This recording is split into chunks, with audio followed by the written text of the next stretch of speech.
আসসালামু আলাইকুম। আমি ডাক্তার নাজমুল। আজকে আপনাদের সাথে বিড়ালের একটা খুবই কমন সমস্যা নিয়ে আলোচনা করব।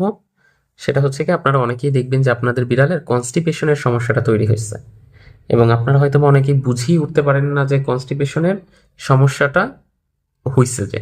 এখন এইটাই জানানোর চেষ্টা করব যে কোন ৫টা লক্ষণ দেখলে আপনারা বেসিক্যালি বুঝতে পারবেন যে আপনাদের বিড়ালের এই কনস্টিপেশনের সমস্যাটা ডেভেলপ করছে এবং আপনাকে এখন ভেটের কনসালটেন্সি নিতে হবে।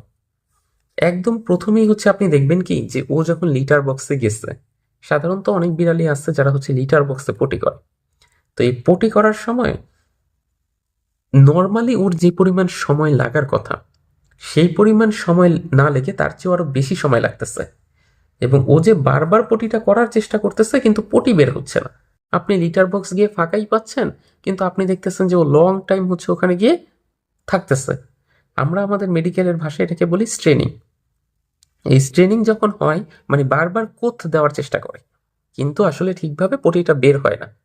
এবং অনেক সময় দেখা যায় যে এটার সাথে আরেকটা ব্যাপার জড়িত থাকে, ইউরিনারি ট্র্যাক্ট ইনফেকশন, ইউটিআই যেটা আমরা বলি। যে প্রস্রাবের ওই নালীতে যদি কোনো কারণে ইনফেকশন থাকে, তখন যখন ও প্রেশার ক্রিয়েট করে, তখন প্রস্রাবের নালীর ওই জায়গায় পাথর টাইপের ফর্মেশন করার কারণে একটা ব্যথা হয়। এখন আপনি দেখবেন পায়খানা করতে গেলে কিন্তু অটোমেটিক প্রস্রাবটা হয়। এখন প্রস্রাবের নালী তো বন্ধ হয়ে গেছে, ও প্রেশার দিলে ব্যথা পাইতেছে, দ্যাটস ওর পায়খানাটা বন্ধ হয়ে গেছে। এই জন্য পটি বন্ধ হইলে যে শুধু জাস্ট নর্মাল পটির মেডিসিনগুলোই দিবেন, ব্যাপারটা এরকম না। আপনাকে আগে এই ব্যাপারটা খেয়াল করতে হবে, ইজ ইট ওর পি ঠিক আছে কিনা, দ্যাট মিনস প্রস্রাবটা ঠিক আছে কিনা। যদি দেখেন যে না, পি এর পরিমাণ ঠিক আছে, এটা হচ্ছে, তাহলে দ্যাটস ওকে, ওর হচ্ছে পটিরই শুধু সমস্যা এবং ইট ইজ কনস্টিপেশন। এই ব্যাপারটা সম্পর্কে আপনি আইডিয়া পেয়ে যাবেন। ২ নাম্বারটা হচ্ছে কি, যে আপনি দেখবেন কি যে ও প্রচন্ড পরিমাণ গোঙাচ্ছে। এখন গোঙাচ্ছে ব্যাপারটা এরকম যে সবসময় গোঙাবে এরকম না, অস্বাভাবিক একটা শব্দ করবে বা চিৎকার টাইপের যে ব্যাপারটা আছে এইটা সবসময় করবে।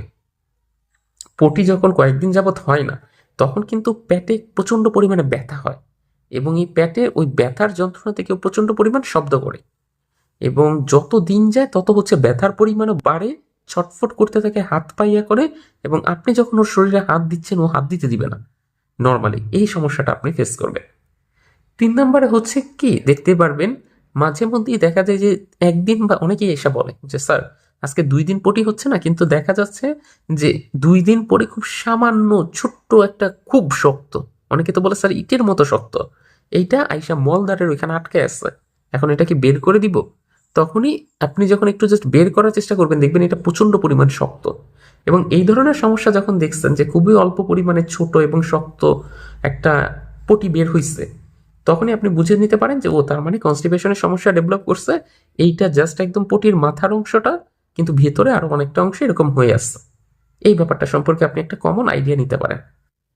তারপরে আবার আরেকটা হচ্ছে কি, অনেক সময় দেখবেন যে এই ধরনের বিড়ালগুলোর একটা সার্টেন অভ্যাস ডেভেলপ করে যায়। সেই সার্টেন অভ্যাসটা কি, যে ওরা সাধারণত এতদিন লিটার বক্সে পটি করলেও এখন আর লিটার বক্সে পটি করার প্রেফারেন্সটা ওরা রাখে না। ওরা হচ্ছে পটিটা করে হচ্ছে লিটার বক্সের কোথায়, বাহিরে। এটা ওদের একটা সাইকোলজিক্যাল ইস্যু আসলে, যে ওরা নর্মালি এতদিন ওই জায়গায় পটি করলেও এখন যেহেতু আর স্বাচ্ছন্দ্য বোধ করতেছে না ওই জায়গায়, ওরা তো দেখতেছে ওই জায়গায় গেলে ওদের পটিটা হচ্ছে না, এই জন্য নর্মালি ওরা ভিন্ন জায়গায় পটি করার চেষ্টা করে। আবার অনেক সময় দেখা যায় কি, এই টাইমে যখন এরকম পেশেন্ট আমি দেখছি ৪ দিন ৫ দিন ৬ দিন হয়ে গেছে আজকে পটি হয় না, পেট ফুলে গেছে, তখন এসে বলতেছে যে স্যার এরকম তো পেট ফুলে গেছে, ওষুধ তো দিচ্ছি কিন্তু ভালো হচ্ছে না, বরঞ্চ ইদানিং দেখতেছি আরো বমি করতেছে উল্টা। এখন আপনি বলেন তো এটা খুব কমন একটা না? কারণ এই পেটের ভিতরে যখন এই খাবারটা এতদিন ধরে জমা আছে, খাবার তো পচেই হজম হয়। এখন এই পচে যাওয়া জিনিসটা এতদিন যাবত জমা থাকার কারণে পেটে পেটে প্রচন্ড পরিমাণ গ্যাস হইছে। এই গ্যাসগুলো তো আর পটির রাস্তা দিয়ে বের হইতে পারবে না। তখনই দেখা যায় যে মুখের ওই ইসোফেজিয়াল একটা রিফ্লেক্স দেয়, তখনই সাধারণত বমি বমি একটা ভাব হয়।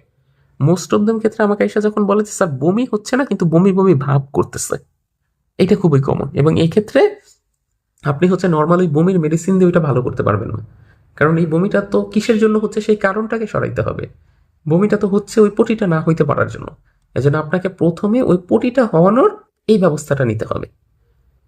আপনি এই জন্য চেষ্টা করবেন যে একজন অভিজ্ঞ রেজিস্টার্ড ভেটের সাথে কনসাল্ট করার, কারণ উনি মেডিসিন তো যেমন দিবেনই, সাথে আদার্স ওর অবস্থা বুঝে কিছু পরামর্শ আপনাকে দিয়ে দিবে, যে আপনি এখন এই ধরনের লিকুইড খাবারে যান, খাবারের ভিতর এই ধরনের খাবারগুলো চুজ করেন, তাহলে আপনি বেশ ভালো ধরনের রেজাল্ট পাবেন। এরকম আদার্স ওর যে লক্ষণগুলো আছে সেগুলো দেখে আপনাকে একটা ডায়েট চার্ট বানিয়ে দিবে, এবং সেইভাবে যদি আপনি করেন তখন দেখবেন যে আস্তে আস্তে ওর এই কনস্টিপেশনের যে সমস্যাটা ছিল সেটা পুরোদমই ভালো হয়ে গেছে, এবং সেরকম আর ইস্যু এখানে কখনো ক্রিয়েট হচ্ছে না। কিছু কিছু বিড়াল আছে বামন ব্রিড, ওদের ক্ষেত্রে এটা খুবই কমন এবং ওদের ক্ষেত্রে এটা পাবেনি। আর বাদ বাকি ক্ষেত্রে এটা নিয়ে আর আপনার সেরকম ভাবে প্যারা নেওয়ার কোনো প্রয়োজন নাই।